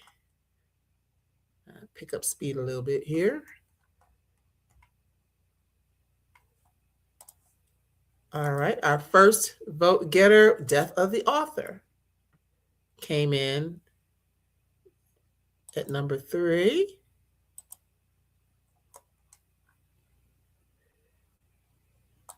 My fingers are getting a workout with this mouse today. Number 2 was Our Vicious Oaths by N.E. Davenport. And the top vote getter in the science fiction category is I, Medusa by Ayana Gray. And that book actually hasn't been out that long, but it's been getting like a lot of buzz. I know, again, many of us heard of the story of a Medusa and all of that, but she puts a take on it that centers like a Black girl, Black woman. So that's what I'm really interested in next. I remember being a little girl and seeing stuff with the Medusa, and it was kind of scary. So, but I am looking forward to reading that book and getting Ayana's take on that. So there is that. Up next, another one of my favorite categories, personally, because I'm always on a quest to live well, which is one of the names of the other shows we do here, Live Well Sister. But just thinking about living a better life, about wellness, wholeness, all those sorts of things, self-care, self-actualization, soft life, all that kind of stuff. So this next category helps us to look at those things, and that is the self-care wellness category.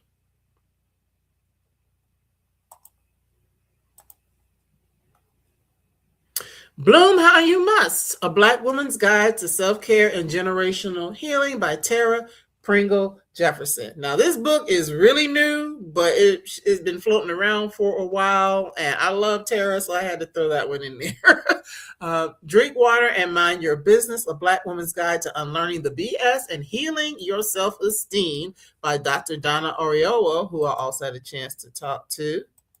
Yes. Full of Myself, I love that title. Full of Myself, Black Womanhood and the Journey to Self-Possession by Austin Channing Brown. How to Find True Love, Unlock Your Romantic Flow and Create Lasting Relationships by Francesca Hoji. She did come to visit us as well.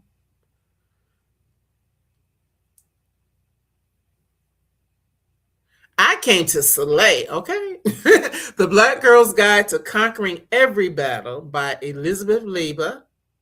And that cover is bad. I need to see if I can get my hair like that. Lessons Liberation, Finding Freedom from a Life of Overwhelm by Christine Platt.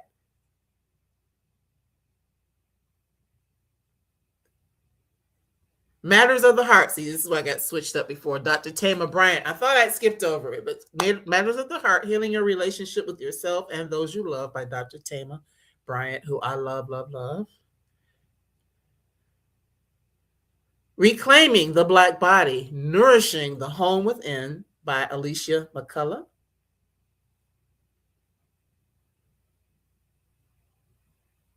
Story Work, Field Notes on Self-Discovery and Reclaiming Your Narrative. I did have Gigi Renee Hill here, and some of that stuff I'm doing, my therapist, it started with Gigi. So that's a good book if you're really looking at writing your own story. And last but not least, The Inner Fitness Revolution, A Roadmap to Your Freedom and Joy by Tina Lifford, an actress who's known to many as Aunt Vi from my favorite show that I'm mad is not on TV anymore. Yes, Queen Sugar. So those are the books that were nominated in the self-care or self-help wellness category. So, and we only got 2 more. We're done. I promise. And wait a minute. Yeah. The winners are, one thing I'm just going to say, I'm what do you say? I'm going to hype me up right now, because there's a lot that went into doing this, and in spite of things that tried to get in the way and make me not be able to do it, I'm proud of me for pushing it out and trying to make it pretty and nice for you all. So I thank you, and I appreciate you all for being here. So, Dr. Tamar, Healing Your Relationships with Yourself and Those You Love, Matters of the Heart, was the top 3 vote getter. Yeah, I miss Queen Sugar so much, but I know Ava couldn't do it forever, but my goodness.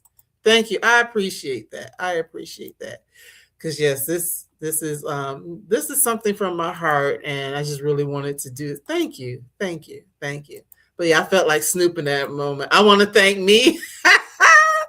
Oh goodness. I want to thank me, I just think this is important for a lot of reasons, for all of us. Number 2, Drink Water and Mind Your Business, A Black Woman's Guide to Unlearning the BS and Healing Your Self-Esteem. Oh, yes. Thank you for introducing me to so many new authors and books. You are so welcome. Yes, great job. Thank you, friend. And the number one top vote getter on here, and she probably isn't watching, but I can't wait to tell her. Bloom How You Must, A Black Woman's Guide to Self-Care and Generational Healing. And I'm just going to have to say real quick about this book, just so y'all understand. In this book, she talks about, did interviews with like over 100 Black women aging from like 19 to 99, and really like talk to them about what it means to practice self-care.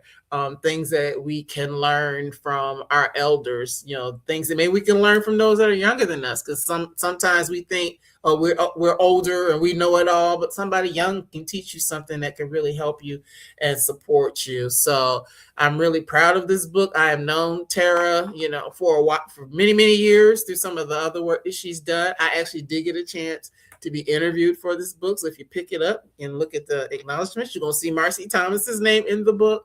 But I'm just proud of her because I think it's just really an important work. And, we just really need to lean into not just caring for ourselves, but being able to care for the generations to come. So I just had to give her a big up shout out for that and encourage you all to read it. And it is also audio for those who like audio. So, yeah, so that's that. And one more, and then it's the final. And then I have a couple things I want to say to my friend that's in the room. And then we'll be done. So up next, young adults. Many of us, I'll speak for myself, I know I like to read young adult books because I can learn things or pick up things that I never saw when I was that age. So A Bird in the Air Means We Can Still Breathe by Mahogany L. Brown. An Ocean Apart by Jill Tu. And I may be seeing her next year. We're in talks to have her come. Audrey and Bash Are Just Friends by Tia Williams. Oh, it's good. I'm glad you got a chance to see Tara. Cool. Honeysuckle and Bone. I like that cover. Isn't that a nice cover? By Trisha Tobias. It looks kind of spooky though, but I like that cover. Last Chance Live by Helena Haywood Henry.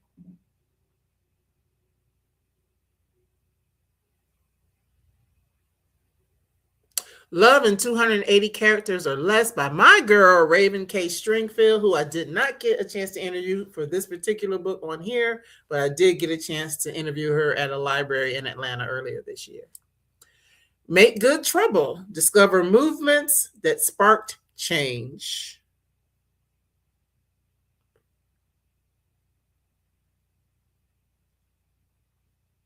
Needy Little Things by Chanel Desamours. I like that name, Desamours.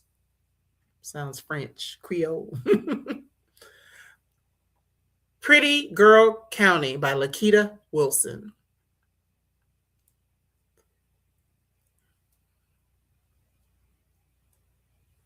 Skin by Ibi Zavoy.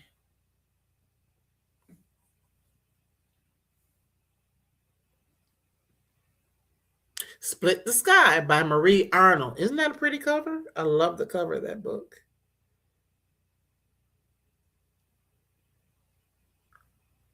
The Leaving Room by Amber McBride. Also a beautiful cover. Picks up all that blue that we were talking about earlier. It's like a National Book Award finalist. The Queen's Spade by Sarah Rochley. I might be saying it wrong, so forgive me, Sarah. Another beautiful cover. These covers are nice. Definitely draw you in. Tiffany D. Jackson, The Scammer. Actually got a chance to meet her over the weekend and we'll look to bring her here as well. The Summer I Ate the Rich by Maika Muliti. Forgive me if I'm saying it wrong. And Maritza Muliti, who are actually sisters, have written several books. I like that cover too. This Could Be Forever by Ebony Liddell.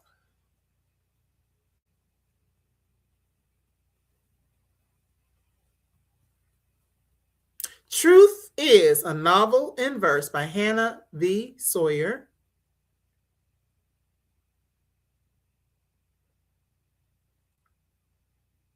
Under the Neon Lights by Ariel Vinson. I just really love this for the young people because, again, I didn't have a lot of books that centered stories that interested me coming up. Who All's Going to Die by Lisa Springer. I think we got one more. Yep. You've Got a Place Here Too, an anthology of Black love stories set at HBCUs. Ebony Liddell edited that, but there are a lot of other great authors that are included in that anthology. And I did get to talk to her about that particular book. And I didn't go to an HBCU, so I love hearing about those Black love stories that started with people who are young. So in the interest of time, I'm going to go ahead and move on to who the top vote getters are in this area. Then we've got our last best interviews of the year, and then we will be done. So let's see here.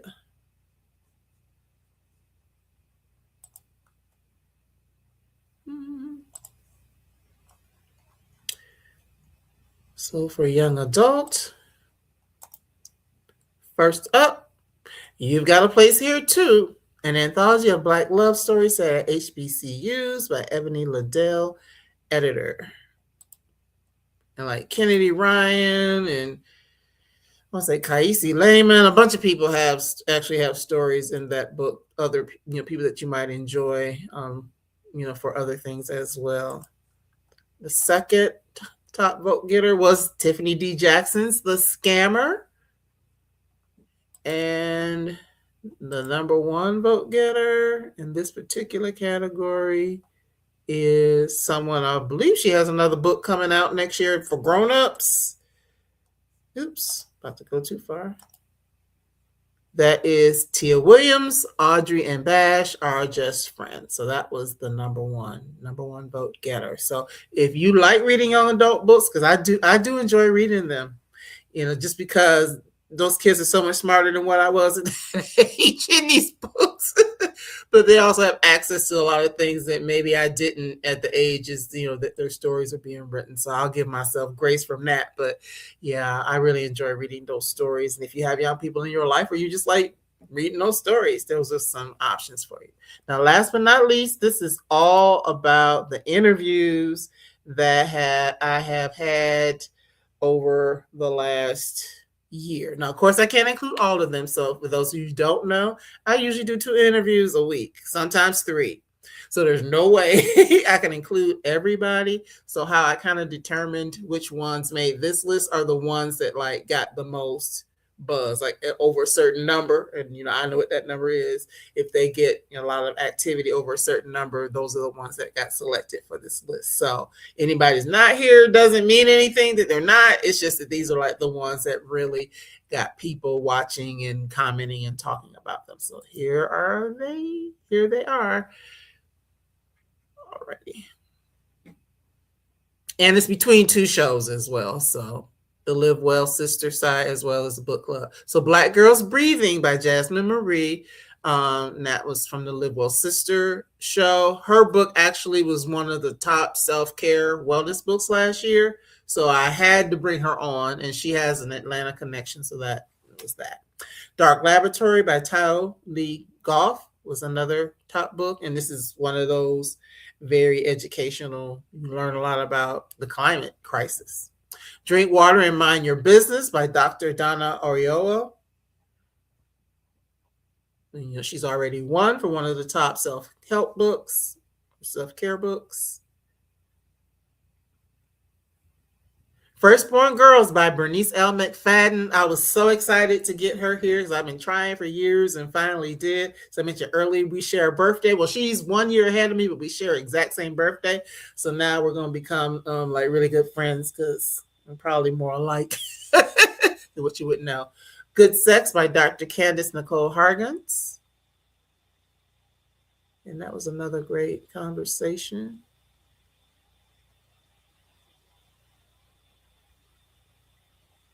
Happy Land by Dolan Perkins Valdez. Another woman that I was pleased to talk to this year after, she has so many great works, and I was glad that we got a chance to connect to talk about Happy Land. So if anybody who's watching and hasn't seen these, just go to the page. You'll be able to find them and watch them. So Harlem Rhapsody by Victoria Christopher Murray was also someone I spoke to for the first time in 2025, and looking forward to more in 2026. Joy Goddess by Aaliyah Bundles. It's a great book talking about Aaliyah Walker, who was the daughter of Madam C.J. Walker, and all of that.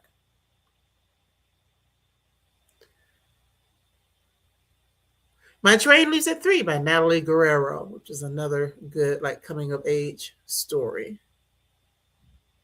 Thank you so much. I'm going to put that comment up when we're done. I love this. Thank you for that comment.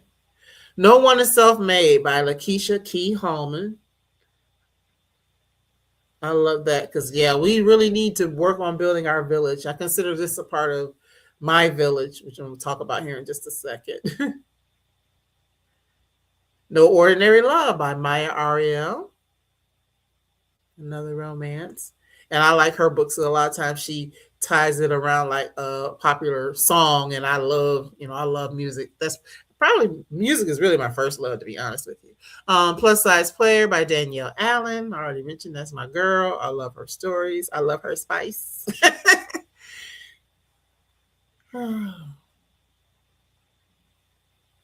Spilling the Tea by the one and only Brenda Jackson, who I enjoy immensely as well. And she's still writing, y'all. 156 books, I believe, to date, with more coming. More coming. I enjoyed No Ordinary Love. Yeah, that was good. The Best Man, Unfinished Business by Malcolm Dealey and Jane Allen. That was a great conversation. I know some people felt a way about that book, but I can't wait to see the next one because you know they were going to bring the drama, especially with Harper in the room. You knew it's going to be some drama. So, yeah. If you haven't read it yet, I suggest it. The Conjuring of America by Lindsay Stewart. Honestly, this is one of my probably top 5 books of the year, just because of the things she's talking about that tie into our history and, who we are as Black women and the ways in which we are magical. I'm just going to call it what it is. The Unexpected Diva by Tiffany L. Warren. I believe that's either my second or third conversation with her. She'll be back next year with A Harlem Wedding. And we're getting close to the end. I think so. We Don't Talk About Kara. We know that book already won. I enjoyed Kristen. She's a joy as well.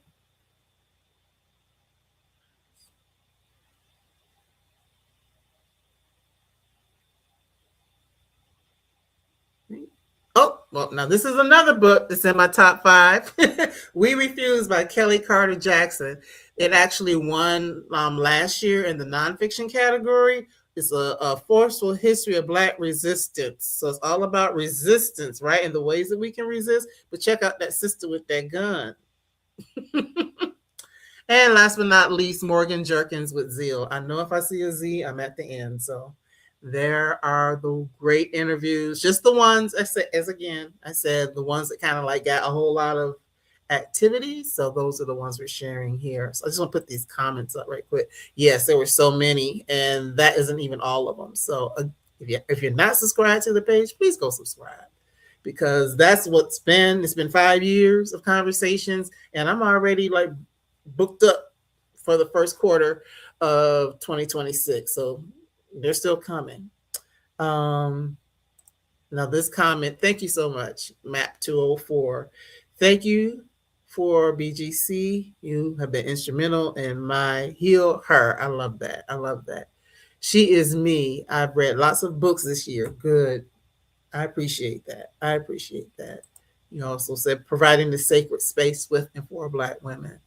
Thank you. That means a lot to me, because some days I'm tired. And y'all, you see all of this, right? It's a team of me. It's a team of one. And, the time will come where there will be, people who are helping, in a more formal way and things like that. But I do it because I love y'all. And, I'm an only child who doesn't have children. I'm single. So in the world, it's me, right?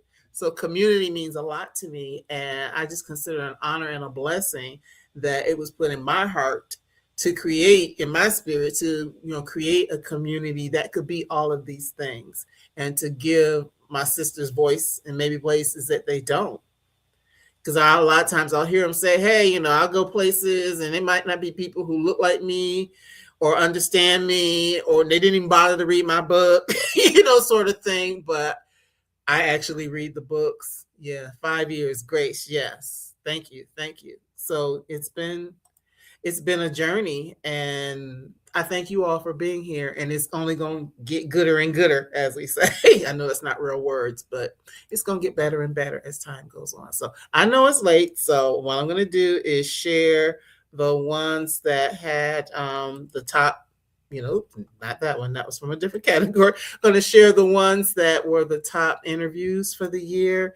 Then I just have a couple comments. Yes, please do share it, everybody. Yeah, if you're not following the page, go ahead and follow, like, follow, share the stuff you always hear people say. It's just so important. If you want to, if you feel led to support the bookstore, I'll put that back up right quick. Support the bookstore, because every little thing that you do, it's, helps me to continue to do this work. Thank you. Thank you, Rosie. I appreciate that. So the top interviews of this year have been, by your votes. I have them in a different place, so I think that's the right one. Yep, Happy Land was one of everybody's favorites. Happy Land by Dolan Perkins Valdez. So it was a while for me to get her here, and it paid off for all of us to be able to have that conversation. And she is a part of a community of people that I know. So, I've gotten a chance to hug her neck a few times this year. So I love that. The second top vote getter was my girl, Danielle, Plus Size Player by Danielle Allen. And this is the second book in a series. We did talk to her about the first one, which was Curvy Girl Summer. There's a third one coming out next year. Right now, too many books in my head. I can't think of the name of it, but she will be back. Big Girl Blitz, that's what it is. She'll be back to talk about Big Girl Blitz, because again, it's about us thick girls, and I'm one of them. We need love too. So I love that she writes books that center us, and all of the things about us, including our sensuality and all of that stuff. I just love to see it, because it's who we are and it's what we do. And last but not least, who y'all think had the best interview? Y'all can drop it. I'm about to put it down, but I'll just be interested to see who y'all think got the top of the year. Anybody have any ideas? I'm going to just drop it because I know it's late. The top interview, Victoria. She got the most votes for Harlem Rhapsody. So I'm so excited about that. Again, someone else that I've been wanting to talk to for a long time, and finally got a chance to do it, and to see that that the conversation and everything resonated with all of you in such a profound way. I love that. And I'm getting to do it again in person here in Atlanta next year. So I'm super, super excited about that. So as I'm going to finish up here, I just wanted to say a few things, and then I'm going to let you all go, because I didn't think I was going to be on here this long. So I apologize to everybody who's been here the whole time, but I hope it's been worth it and you've gotten something from this conversation. So again, because of all the challenges with the system today, I did not get to create what I wanted to create today, but I'm going to shout out this sister right here, Rosie Lee. I did last year too. Y'all just got to go look her up. She's written a couple of books with more to come. One is The Gardens of Eden. That's Gardins. The Gardens of Eden, Edin, as well as A Garden Wedding, which was her book that came out earlier this year. Now, last year, I shouted her out just because we met when she came to this space and we had our first conversation together. And she was like, hey, let's go get tea or something one day. I'm like, sure, but a lot of times people will say that, sometimes it's people you even really know will say that and then they don't do it, right? But we followed up and we did it, and we have done so much together since then, as friends, and, which is why I shouted her out last year. But this year I'm shouting her out again because she is like, okay, you see that, Rosie Lee? Yep, you better read it. That's my friend's book. But she and I, in this past year, not only being friends, but I think maybe I didn't mention this year, I've had the opportunity to start doing things offline as well, right? Some of those opportunities have become because Rosie is out there saying my name in the rooms that I'm not in. I'm trying not to get emotional, but it's something about having somebody in your life that will big up you, that will speak your name in rooms that you're not in, that will get mad when people don't acknowledge you, be ready to tell people off. That's who Rosie Lee is to me. A friend, a sister, my partner in crime. We took a road trip this year, to a book event. If I'm doing something, she'll come and snap the pictures, hold my purse, whatever it is, she will come and do those things. And, I had 2 birthday dinners last year. Yes, earlier this year, she came to both. I'm like, girl, you only had to come to one. She came to both. She's just that type of friend. And I could not recognize her again in this space, because what it was last year, this year it's been so much more. And I know that in the years ahead, it's going to be even more than what it's been thus far. So yes, everybody needs a Rosie in their corner. Absolutely.